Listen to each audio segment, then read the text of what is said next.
Okay. All right, I think we're at time. So I am very excited to introduce Liz. I don't want to massacre your last name. Do you pronounce it Pavese? Yes, Pavese. Pavese. All right, fabulous. And she is a senior behavioral scientist at CoachHub, which is an organization that provides coaching at scale for other organizations. And so Liz is going to talk about the coaching value chain and how CoachHub measures its coaching services and outcomes. I'm really excited for this. This ties in so beautifully with what we all talk about with informal learning. So Liz, over to you. Wonderful. I just want to confirm you can see my screen. Is that correct? Yes, we can. Okay, beautiful. Well, thank you for having me. I'm really excited to be here today to talk about the coaching value chain and really specifically talking about a holistic view of value when it comes to coaching. And so for our journey today, we'll dive a little bit into the context of ROI and value. We'll identify what do I mean by the coaching value chain, and then we'll share some insights. What are some of the data and measures and metrics that we can be looking at when we think about the coaching value chain? And we'll have some time for questions at the end. So to get us kicked off and get our juices flowing a little bit, I wanted to launch a poll. And I'm very curious to hear from all of you about how you're leveraging coaching in your organizations today. Are you using it for a remedial or performance correction, proactive talent development? Are you using it ad hoc or on demand? Or we might not be using coaching right now. Give that maybe a few seconds and see what comes in from a data standpoint.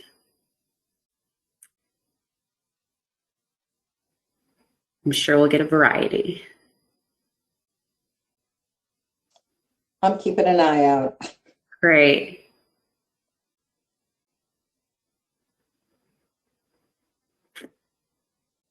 All right. That probably gives people enough time. Maybe we can close that poll, Peggy, unless you want to give it a few more seconds. Sure. I think it's been closed. And are we sharing the results, Amanda? So I don't know, Liz, if you can see them, but I will tell you what the results are. So Awesome. 52% of people said they're using it for proactive talent development. Beautiful. Another 37% said ad hoc or on demand. 7% said we don't use coaching, and the lowest number were 4% remedial or performance correction. Wonderful. So I really love that pattern of results. Don't know about you, Peggy. But what is really great about that is I think what I'm seeing is it shows actually the mirrored progression of how coaching has been used as a talent intervention over the last 30 years. It very much started in a remedial performance correction space, but that's actually not the most beneficial use of that intervention. So I'd encourage those of you who are using it for remediation or performance correction, not to be confused with performance coaching, like in a sales context, to maybe rethink how you're using that modality because of the kind of benefits and value that it can really bring. For those of you that aren't using coaching yet, hopefully, you're thinking about new and innovative ways to really bring that into your organization, particularly where we find ourselves today in a place where coaching is much more scalable and accessible and more cost effective to implement. So given some of that, it's very clear that, coaching has very much gained a ton of momentum in our sort of broad-based approach to developing talent over the years. The ICF has estimated back in 2019 that coaching itself was a $2.8+ billion industry. So we're spending a lot of money on this very effective and impactful intervention. The next question that comes from all of that investment is, well, what really is that impact? What is that value? Many of you who are using coaching, whether it's on demand or for proactive talent development, are likely faced with these questions from your leaders, or you're asking yourselves that. What is the value? What is the impact? what's coming out of this beautiful and really powerful learning and development intervention? Well, we know that from a whole host of meta-analytic research over the last 10 to 15 years, that there's a ton of value that comes from coaching. There are individual, team, and organizational level benefits. At an individual level, we see increases and changes in mindsets and new skills and new behavior development. At a team level, we have seen in research that even from one person in a team that has coaching, it benefits the team environment. There's an improvement in team relationships. There's improvements in collaboration, in problem solving. And then from an organizational standpoint, we also see those aggregated impacts. We also see some other organizational level results that we might care about, such as improved employee satisfaction, higher employee engagement, greater productivity. So there's very clear value and benefit and impact at these various levels when we apply coaching and bring coaching into our workplaces. Another way that we look at the value of coaching or the impact of coaching is when we talk about ROI, the return on investment.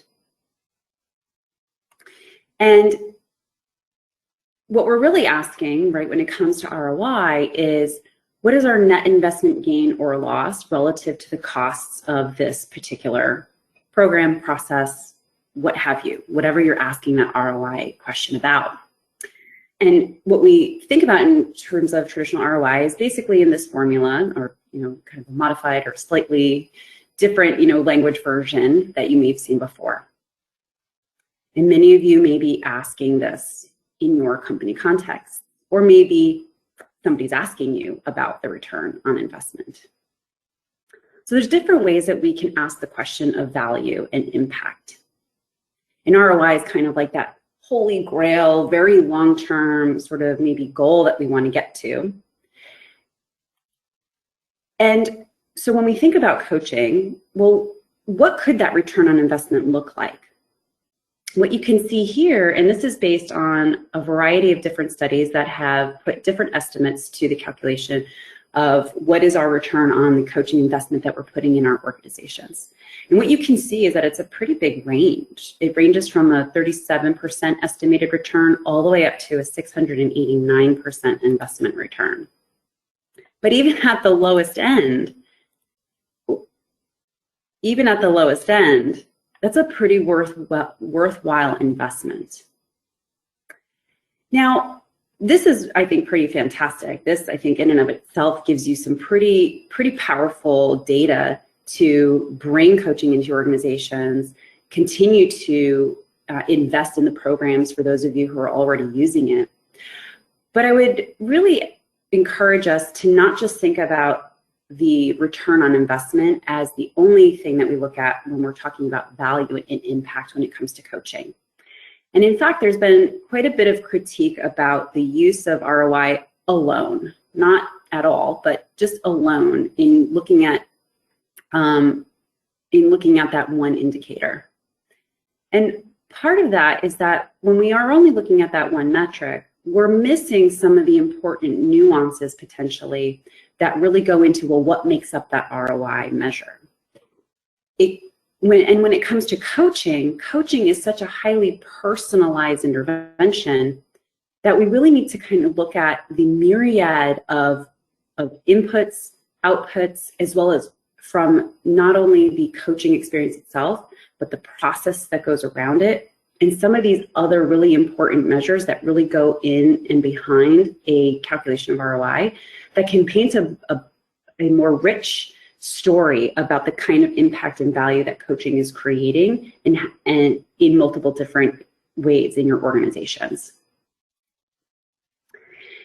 So let's just talk a little bit about some of the nuances behind why there might be such a variance in what around the ROI estimates in coaching. As I mentioned, coaching is very much an individual process. It's highly unique and custom to each individual that's going through that experience.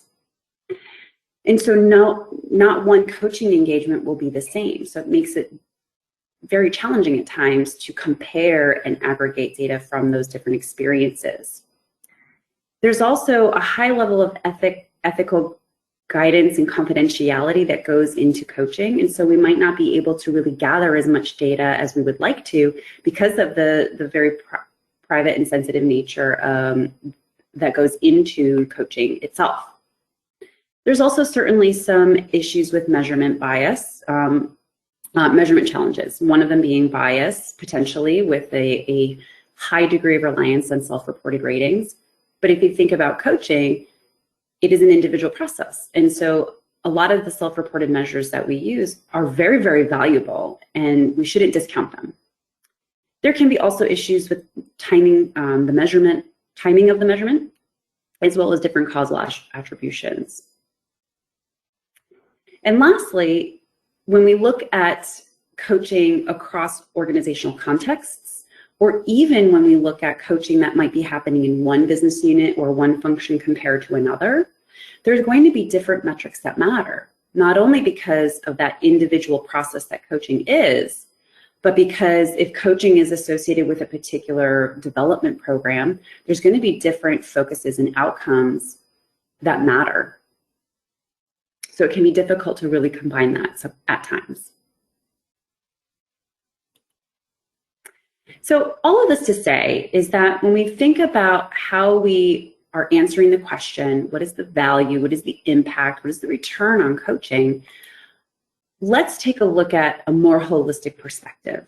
Let's really kind of go beyond and dig underneath that ROI metric to really show the multitude of factors and measures that really will help us paint a more rich and compelling story around the value and impact. And that's something that is also built over time. That story of value and impact takes root over time. So what is this what do I mean by the value chain, right? Well, when we're talking about any sort of program and when we're trying to get to some sort of KPIs or metrics or outcomes, there's a lot of inputs that go into that particular program or intervention. There are many different outputs, outcome measures, and results that we want to look at. And then ultimately some value creation metrics that we want to take a look at as well.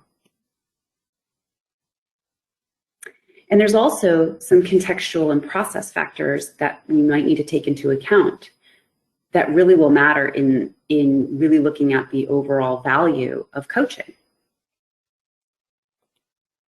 So what might some of these levels of measurement and key indicator metrics look like across the inputs, the outputs, the results, and maybe value creation? Well, from an input perspective, we might want to look at things around the readiness of the coachee themselves and their motivation. That's one of the most important predictive factors in coaching success that we see from the academic literature.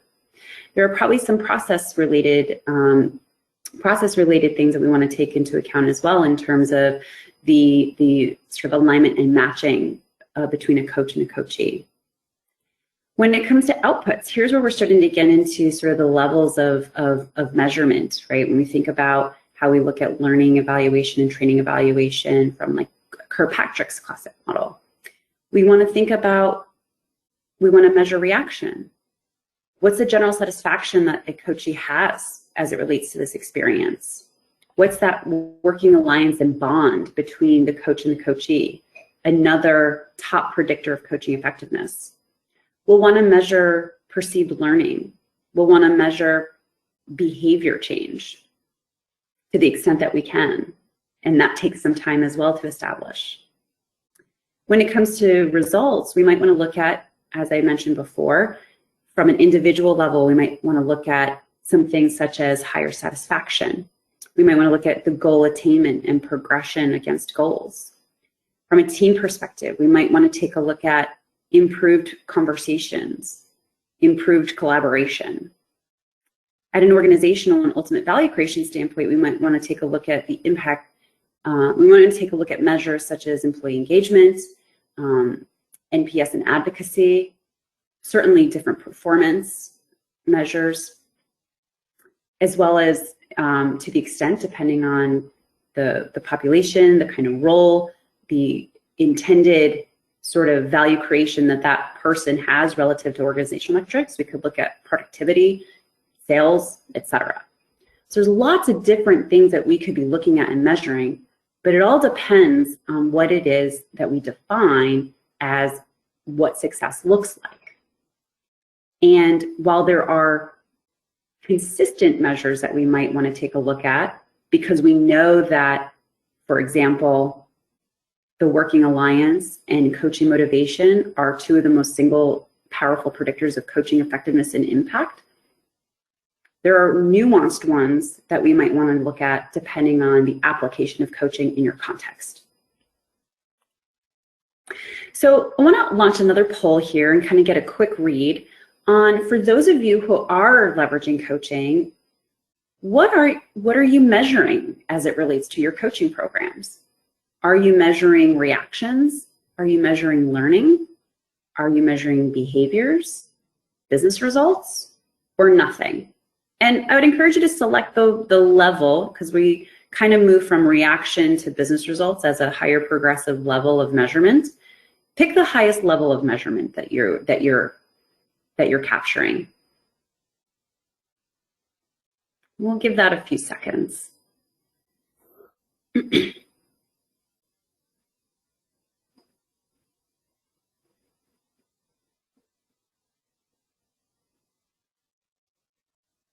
Again, here I'm sure we'll see a gamut, and which is a good thing. Yes, we will. I'm already looking at the results. As is the case with measurement, right? Beautiful. Let's close that poll. And what are we seeing, Peggy, in terms of what people are using to measure? Well, so the biggest one is behavior, and that half of the people, 50%, said they're measuring behavior, which is fabulous. And then we've got the next biggest one is nothing. That's 30%, and then the last three are split. So 20% each for reaction, learning, and business results. Beautiful. So exactly as predicted, right? We have a mix. And what I want to kind of point out to this is that regardless of what you're measuring, it's not right or wrong. And for those of you who are not measuring anything, there could be a lot of reasons why you're not measuring anything. Maybe it's not important. Maybe that's not the purpose of why you're, that's not part of the purpose as to why you're bringing coaching to your organization, or that's not the way that you are ultimately defining success, and you have different ways of looking at impact and value. For some who are maybe at the learning or reaction level, perhaps you're on a journey to building your measurement, I say maturity and capability to get to looking at learning and behaviors and ultimately business results. And or perhaps that is one of the more important KPIs, is we're going to stop that reaction and learning because that's what's important, and that's how we've defined success in our context. So it's not right or wrong. It all depends on what you're trying to accomplish and how you've defined success. And that exactly leads us to, you have to start with the end in mind. If you're starting with, you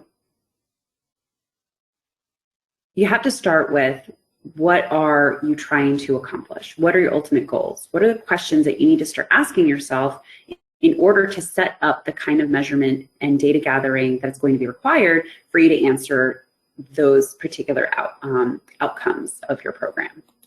So if you're looking at getting toward value creation, you might want to ask some questions of, well, what are the key business needs that need to be addressed? When we think about coaching, what are we really challenged with or tasked with, and what are our opportunities at an organizational level that can be mapped to this program? When we think about sort of other business results, what are the changes that we are expected as a result of this coaching? What does really sort of success look like? When we think of other outputs, we might want to ask ourselves, what do coaches need to learn? What are the expected behavior changes that we want to see if we're focused on behavior and learning? The inputs might be, who are then the right participants? What's the audience? How long do we need to do this coaching for? What's the frequency and duration? What other programs might we need to complement this with that are helping to address the particular business goals? Have we also addressed and assessed the motivation and willingness and commitment of those that are going into the program? And is that going to be a key outcome that we want to take a look at? So we want to start with the end in mind and start asking different questions at different levels that target these different types of measurement to really understand what do we then need to gather in order to tell that story of value and impact. Whether that's value and impact at an individual level, at an individual learning level, at a team and behavioral change level, or at a value creation and ROI level. So I want to take a pause here and share a little bit about one of our customers, European Bank of Reconstruction and Development. And we started working with the EBRD, for short, around bringing coaching to their existing Women in Leadership program. One of the things that was really important to the EBRD was they wanted to bring a very strengths-focused complementary approach to the curriculum and experience that women were going through as a part of this development program. A couple of key important focus areas for this program was really helping to build coachees' confidence and reinforce the learning that comes from the program. And I think this came up in a couple of other sessions, that we've heard in the conference so far this week, is how do we really get to the outcomes of the learning? Oftentimes, learning isn't retained for a lot of reasons, and it's not applied for a lot of reasons. Some of it has to do with the way that our brains work and how easily we forget information. Oftentimes, it's because learning is not put into the context of the learner and the work that the learner is doing day to day. And often it doesn't have the right supportive mechanisms, one of which could be coaching, to really help solidify that learning as the content is being absorbed and learned and applied. So they wanted to reinforce what was coming out of this program. So here, I wanted to just share a few high-level metrics that we're starting to get some insight into the power of this coaching experience as it relates to the Women in Leadership program. The EBRD is on a journey of gathering data to get to more business value and business results and value creation data. And so what we're seeing so far are some pretty powerful baseline results in terms of the confidence and perception of the bond between the coach and the coachee. There's a 94% I'll call it, for lack of a better word, satisfaction in terms of that bond creation. So that means there's trust, there's a working on the right goals and the right support between me and my coach, which is going to be really important foundation to hopefully the other data that we see as we go along this program. From a self-perception perspective, coachees are indicating that they're learning new competencies. They're starting to gain and learn sort of new skills and behaviors and actions and mindsets against the things that they're learning in this program, starting to absorb it. They're able to really have a heightened awareness around their strengths and areas of opportunity. And as a result of this program, one, I think, ultimate success story is from one of the coaches that shared this story with us, that following the program, there was an individual who was promoted through a promotion process. It's about 3 months after the program. And she shared that had it not been for that coaching space, that they would not have been able to really speak up more confidently in their interview about the things that they've learned, how they've made contributions, and really showcase what they can bring to the table, which I think is really, really powerful. And I think another important qualitative data point on the impact and value that coaching can bring. So all of this to say is that I want us to think about coaching value holistically. And so really some key takeaways here are around really that evidence of value is built over time. And it's not really about one single number. It's about a myriad of numbers. We want to begin with the end in mind by setting our strategy and aligning our value measures along that chain so we can tell a really rich story. Your organizational context matters, and ROI can be demonstrated. It's a longer term goal, and it really can only happen when we start to have learning and behavior change exemplified. So I want to take the time to thank everyone for joining this session and open it up for some questions. We're also going to be posting a link in the chat that if you'd like to access some more information on our white paper on the return on coaching investment, you can have access to a really rich white paper that goes into a lot more detail from the session today. So why don't we open it up for a question or two if we have time? Sure, we absolutely have time. So one of the questions which was being asked actually of sort of people responding to the poll, but I'm going to ask you is perhaps you could talk a little bit about the range of individuals and organizations who are getting coached, in particular using your application, because the interest, I think, is, are we starting to democratize coaching? Perhaps you can talk to that for a moment. Beautiful question, and that in fact is our vision as an organization at CoachHub. It is to democratize coaching for all career levels. And right in your question, Peggy, it is a range. We have customers that are applying coaching to existing development programs, which is often a really consistent starting point in bringing digital coaching to learning. We have other organizations who are really rethinking their approach to people development, and which has been fueled by the pandemic and all of the other sort of issues that we have been seeing from a social political standpoint that are influencing our day-to-day lives, where they're being bold and rolling out and bringing coaching to individual contributors and levels that haven't had access to that before because of the ease in scalability and application of the digital solution. And we have customers that are building sort of their capability in a range of programs. So one of our customers is a global telecom and tech organization. They started with applying digital coaching to a first-time manager program.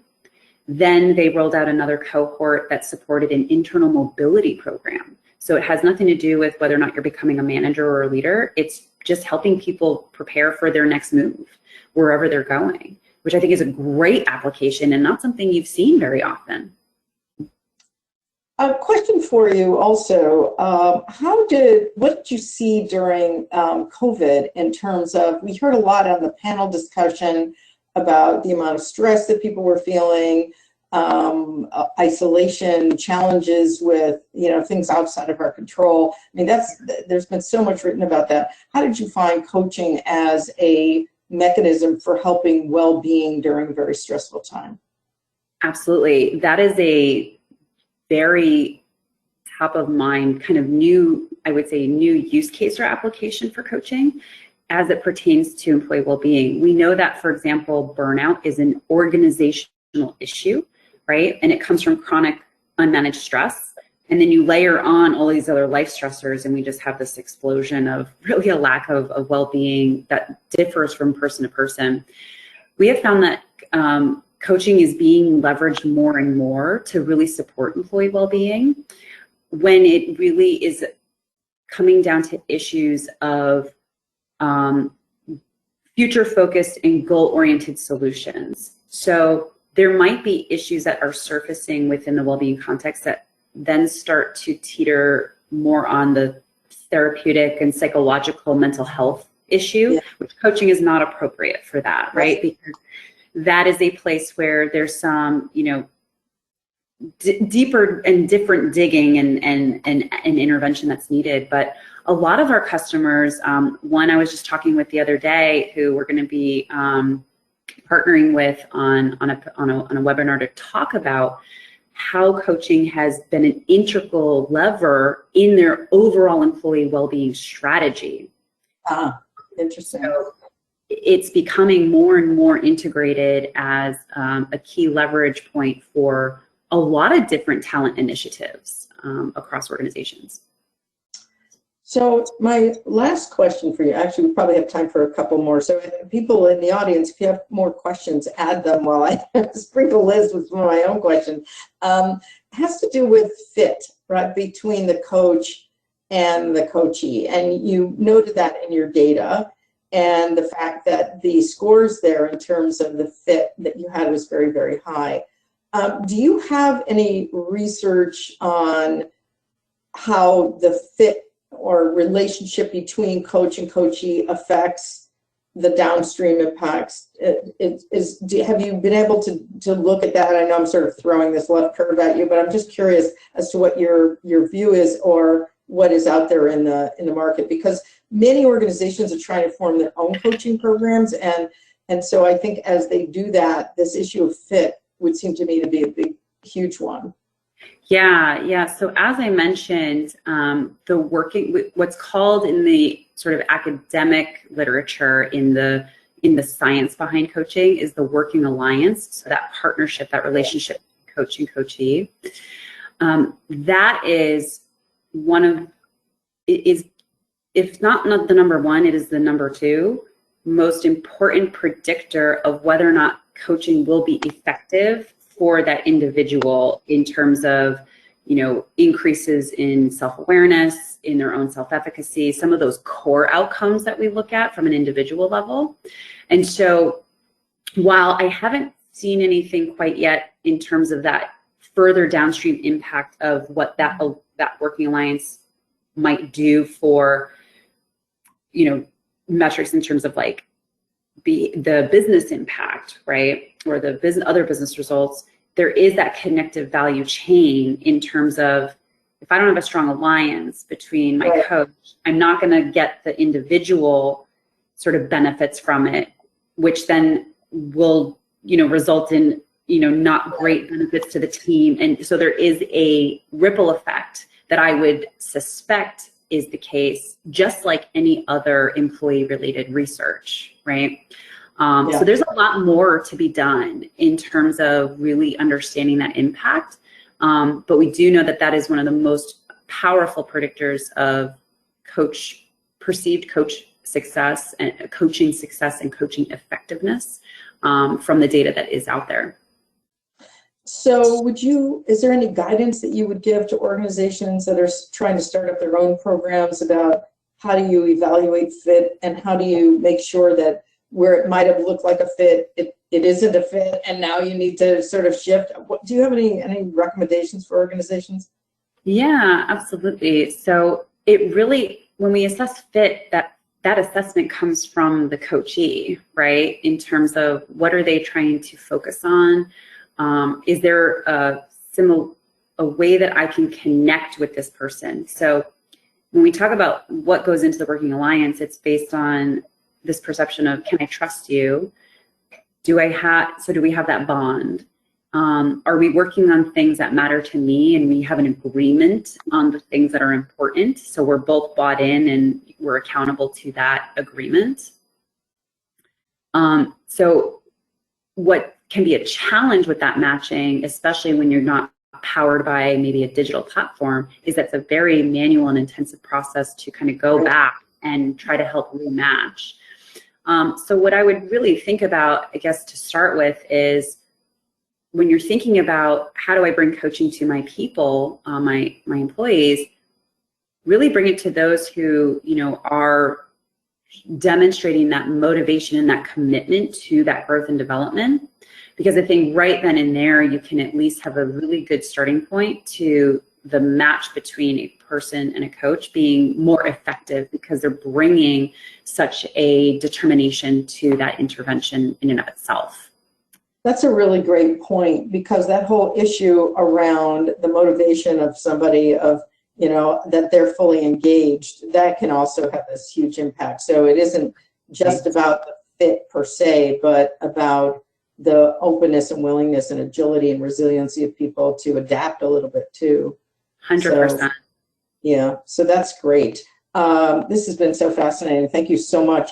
I just want to make note to everybody that the white paper is available. There's in your little, what do we call it? Your the thing that has all the stuff on it, your questions and everything else. There's a place that says handouts, and you can pull the handout down from there. So feel free. And I think Amanda posted the link also in the question tab. So go grab it and read it, and be interested in your comments. So Liz, thank you so much for this. Really appreciate it, and looking forward to seeing more from you guys. Yeah, absolutely. Thank you so much for having us, and I hope everyone enjoys the rest of the conference. Absolutely. We are going to resume at the top of the hour. It'll be 1 o'clock Eastern time. So we will be resuming with the journey to learning governance. So we'll take a quick break, and we'll be back shortly.